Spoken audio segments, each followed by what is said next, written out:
Hello viewers, welcome to the digital class of Udayanath Autonomous College of Science and Technology. In today's class, we will be describing what is nested loop. That means what is the concept of nested loop, how to use nested loop. Actually, most of the students face problem while writing a program for a pyramid, which is a general concept, and they face a lot of problem. So in today's class, we will be describing what is the trick to solve a pyramid, how to use the nested loop, what is nested loop, each and everything will be in today's class. So let's move to the nested loop concept. So what do you mean by nested loop? The loop, when a loop is written inside another loop or a loop is within another loop, then we call it as a nested loop. So we can consider do while loop, while loop and for loop. So if I will write a for loop inside another for loop, then it is known as your nested loop. So today we will see what is the syntax of nested loop, and then we will be using this nested loop concept to solve the concepts of pyramid and different pyramids, how to use the tricks to solve them. Today's class will be all about it. So next, moving to the nested loop. So what is the syntax of nested loop? So the syntax of nested loop is that if we will write for, then we will have initialization, then condition, then increment or decrement, which is the general syntax of a for loop, and inside this for loop we will write another for loop with the same syntax like initialization, then condition, then increment decrement, then we call it as a nested loop concept. That means here I can have a lot of statement according to the requirement of the program. Similarly, this for can have a single statement or a multiple statement. So this is the general syntax of writing a nested loop. So when a for loop or any loop is written inside another loop, then we call it as a nested loop. Let's say for an example, if I will write for, let's say I will write int r equal to 1, r less than equal to 3, r plus plus. Similarly, I will write for int c equal to 1, c less than equal to 2, c plus plus, and I will give a statement, let's say printf \n unc. Then what will be the output? That means first it will take the value of outer loop. This is the outer loop, this is the inner loop. So actually inner loop is used to continue the loop for each value of outer loop. That means for a single value of outer loop, the inner loop will continue for a specified condition. So first it will enter here and it will store 1 in r. That means let's say r stands for row. So r equal to 1, so 1 is getting stored in r. Next it will check the condition, r is less than equal to 3, 1 is less than equal to 3, yes it is true. Then it will come here, then c equal to 1. So this loop will continue for the value of r, that means 1. So c equal to 1, c is less than equal to 2, yes true. It will print unc, so it will print unc. Next time it will come over here, it will return to here c plus plus, now c becomes 2. So 2 is less than or equal to 2, yes it is true. It will go inside and it will print again unc. Next it will come over here, c plus plus, c's value becomes 3. Now it will check the value, c is less than equal to 2, 3 is less than equal to, no, condition becomes false. So it comes over here and it will move to here. Now r values become 2. So 2 is less than 3, yes true, it will come here, again c value will become 1 and it will execute for 2 times. That means for 1 and 2 it will execute. That means again it will print unc 2 times. Now you can see for 1 value it executes for the 2 times. When it becomes 3, it comes out from the loop. Again for the value of 2, it executes 2 times. Then when the value will come 3, it will come out from the loop. Now again it will execute for the value 3. That means for the row value of 3, it will execute the values for 2 times, that is 1 and 2. And finally when it will come 3 and the r value will come 4, the conditions will return false and it will come out. So outer loop is used to give a value, and inner loop is used to calculate for each value of the outer loop. So in this way we will be executing, or we will be writing the programs for the pyramid programs. So this is the syntax, and this is the example of a nested loop. Now we will be executing, or we will be studying about what is pyramid and how to construct a pyramid using the nested loop. Now moving on to the pyramid. So what do you mean by pyramid? So pyramid can be rectangular shape, it can be square shape, it can be any type of diagonal. So to construct a pyramid, we need a pyramid structure. So let's say I will have a pyramid structure as 1 1 1 2 2 2 3 3 3 4 4 4. Let's say this is a pyramid. So how to solve this pyramid using nested loop? So let's say we have to start the program with hash include stdio.h, then void main. Now we have to solve this. So the trick is, the number of lines in a pyramid is written in outer loop. That means a outer loop will give the number of lines in a pyramid, and the inner loop is used to print all the objects in a single line. That means the outer loop will be responsible for the number of lines in a pyramid, and inner loop is to print all the objects in a single line. So if we will check that if a single line contains the same value, then the outer loop will be printed. That means if they have same objects, then outer loop will be printed, and if they have different objects in a single line, then inner loop will be printed. So this is the general trick of constructing a pyramid. So here you can see there are 4 lines. That means the outer loop will be executed for a 4 number of times, because outer loop is responsible for number of lines. So let's say I will take row and column value int r and c. So let's say for outer loop r equal to 1, r less than equal to 4, r plus plus. Because I have to execute these lines, that means 4 number of times the outer loop should be executed. So outer loop is responsible for number of lines, so my outer loop will execute for 4 number of times. Then I have to print how many numbers are there in a single line. So for single line I have to write c equal to 1, c less than equal to 3, c plus plus, c plus plus. So what do you mean by c plus plus? That means in a single line how many loops are required? So number of times, that means 3. So the inner loop will execute for 3 number of times. So again another trick is there. If a single line contains the same objects, that means the objects are same or the numbers are same, then we have to print the outer loop. So outer loop is stored in the value r. So I have to print printf %d r. Next, printf \n.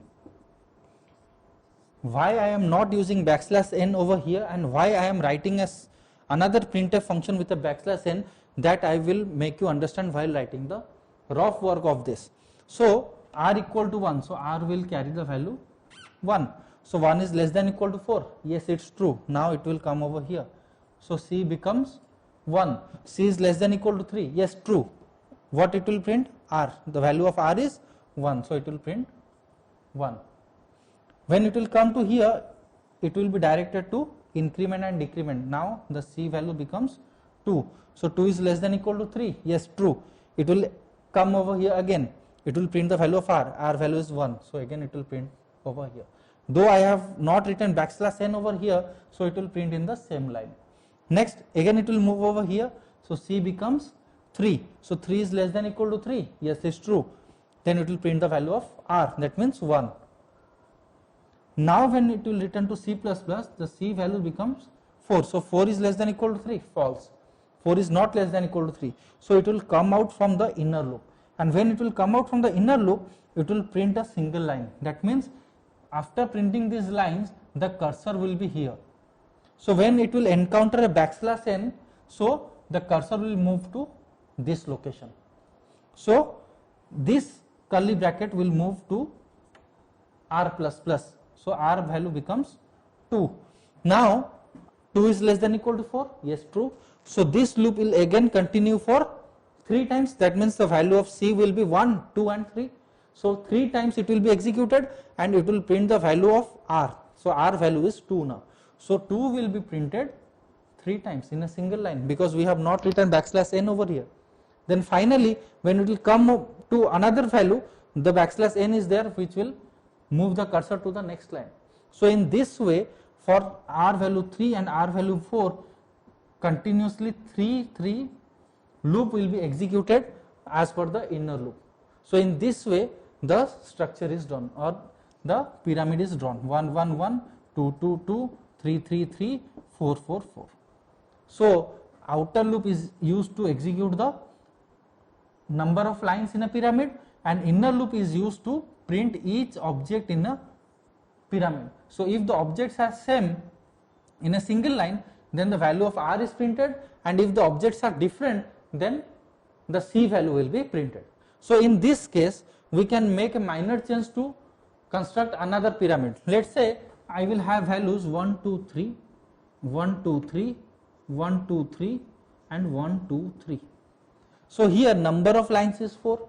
So outer loop will be executed for 4 times and the inner loop will be executed for 3 times. But here as the objects are different, so for this value the C will be printed. That means instead of R, the value of C will be printed, because as per the trick of our program, if they have same objects, then the outer loop will be printed. So here, though they have same objects in a single line, so R was printed. But in this case, all the things will be same because there are 4 lines, so the outer loop will be executed for 4 times, and in each line there are 3 objects, so the inner loop will be executed for 3 times, and though in a single line there are different values, so the value of C will be printed instead of R. So here, instead of value R, the value of C will be printed. So this is all about a general format of a pyramid using the nested loop. So we will be executing another program, another pyramid while using the nested loop concept. Let's move on to the another example of a pyramid. So this is another pyramid of diagonal shape of a right angle triangle. So here you can see most of the students have a confusion how to construct this. So we have already the trick with us that the outer loop will be responsible for the number of lines and inner loop will be responsible for number of objects in a line. So in case of a pyramid or a diagonal shape, we have another trick that the inner loop will be dependent on outer loop. So whenever you will see a diagonal shape, that means in that case always the inner loop will have to depend on the outer loop. But previously we have discussed a diagonal of a rectangle shape or a pyramid of rectangle or square shape. In that case inner loop will be different and outer loop will be different. But in these cases the inner loop will be dependent on the outer loop. So how inner loop will be dependent on outer loop? Let's see how we will be writing this program. So our program will start with #include stdio.h void main, which is the general syntax of a C programming language. Then I will take, let's say, R and C, row and column, let's say. Just I will make a format over here and I will put the values afterwards. This is the general format of a pyramid.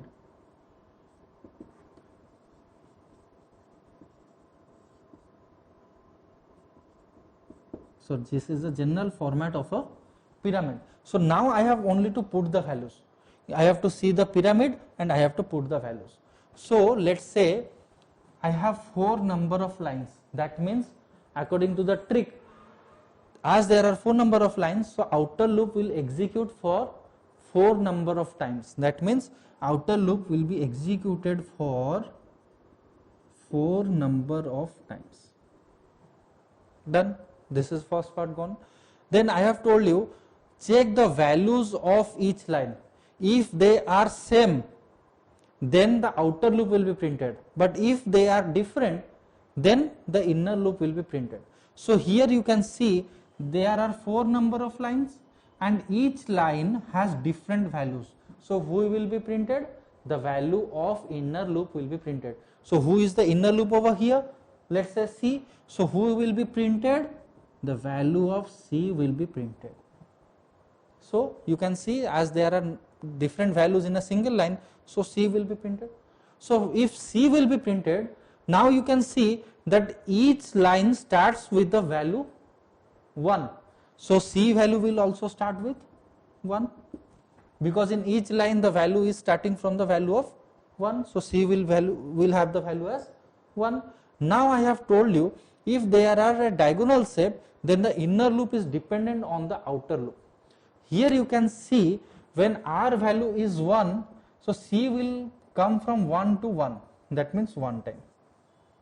When R value will be 2, C value will come from 1 and 2. So R value will be 2 and C will start from 1 and it will come to 2. Here you can see if R value is 3, C will come from 1, 2 and 3. Next, when R becomes 4, C will again start with 1 and it will move to 4. So in these cases you can see in each and every line the value of C is dependent on R. So when R will become 1, C will become, or it will execute from 1 to 1. So C is less than equal to R and C plus plus. Let's see the rough work of this. So R will have the value as 1.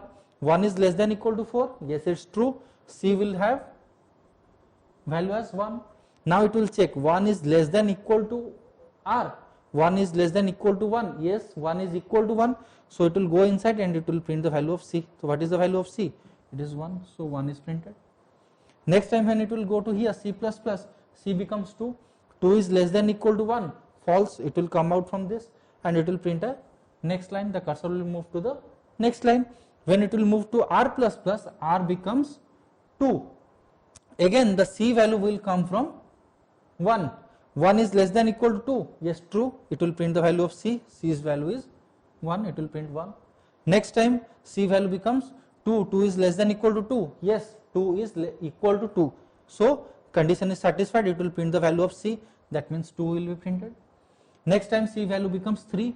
3 is less than equal to 2. False. It will come out. It will go to the next line. Then R becomes 3.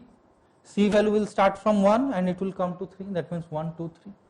Next time R becomes 4. C value will again start with 1 and it will move up to 4. So it will print 1, 2, 3, 4. So in this way the diagonal is printed. You can have the rough work. We have the rough work. We have the trick also. So this is the general trick of solving a diagonal. Similarly, we can have another pyramid also if we will consider the same values.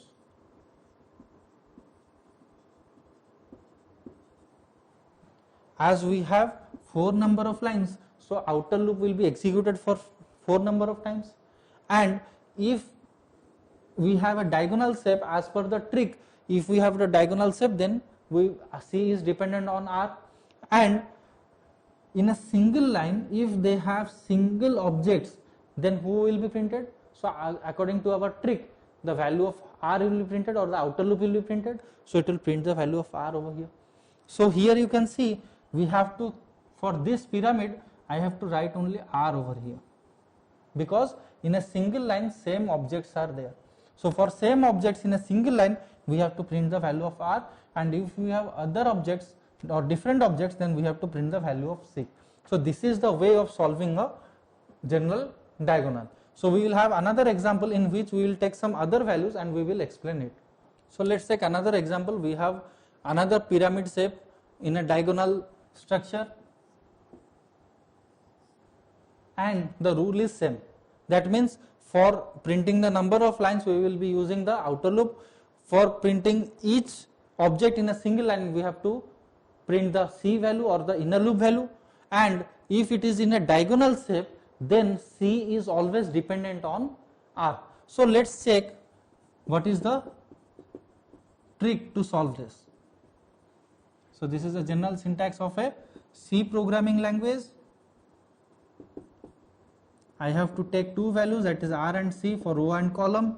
I will just write the format of this. So this is the general format of solving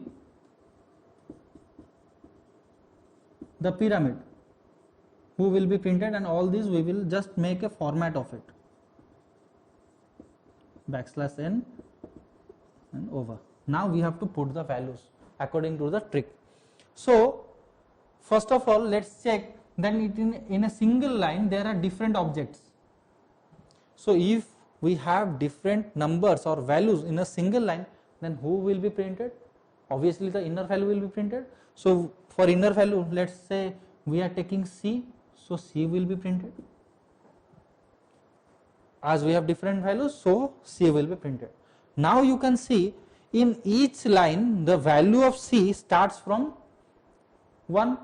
Now I can easily write C equal to 1, because in each line the value of C becomes 1. So I have written C equal to 1. Next you check that I have already told if it is in a diagonal shape, so C is always dependent on R. So you can see in first line C starts from 1 and C moves up to 4. In second line C starts with 1 and C moves up to 3. In third line C starts with 1 and C moves up to 2. In the last line C equal to 1 and C less than equal to 1. That means the value of C is always starting with the number 1 and it is moving up to R. So in first line the value of R should be 4, then 3, then 2, then 1. So if C is dependent on R, so R value must start with the value 4, because in first line it has to move from 1 to 4. In second line the R value must be 3, so that it will move from 1 to 3. In third case the value of R should be 2, so that it can move from 1 to 2 and finally 1 to 1. So R value will start with 4, R will go to 1 and R will be decremented by 1, and C will start from 1 and C will move up to R and C will be incremented 1 by 1, because after 1 it becomes 2, then 3, then 4. Let's take the rough work of this. So first R becomes, or R has the value as 4. So 4 is greater than equal to 1. Yes, true, 4 is greater than 1. Then C value becomes 1. C is less than equal to 4. Yes, it is true. That means this loop will continue 4 times, 1, 2, 3, 4, and it will print the value of C, 1, 2, 3, 4. Now when the value of C becomes 5, the condition is false, then it will move over here, then R becomes minus minus, that means R becomes 3. So 3 is greater than equal to 1, yes, it's true. Now it will move over here, now C becomes 1, that means again the value of C will become 1 and it will move to R, that means from 1 it will move to 3, that means it will print the value of 1, 2, 3. Next time the value of R becomes 2 and it will move from 1 to 2, because it is dependent on R. So in this way the pyramid is printed. So this is a general trick of writing a pyramid. Similarly, if we will have the same values like this 4, 4, 4, 4, 3, 3, 3, 2, 2 and 1. In this case all the things will be same, because the loop will continue for 4 times, the outer loop will be continued for 4 times, and in each row in each line there are same objects. So as we have same object, so we have to print the value of R. So in place of C we can write R, rest all the things are same. That means first we have to check whether the objects are different or not. If they are different, then inner loop will be printed. If they are same, then the outer loop will be printed. Similarly, in case of diagonal, always the C value depends on the outer value. That means whatever value the R will contain, C will be dependent on R. So this is the general way of solving a pyramid. So I hope you have understood or you have gone through all the tricks of constructing a pyramid program, and in next class we will be discussing what is array, what are different types of array. Till then, thank you.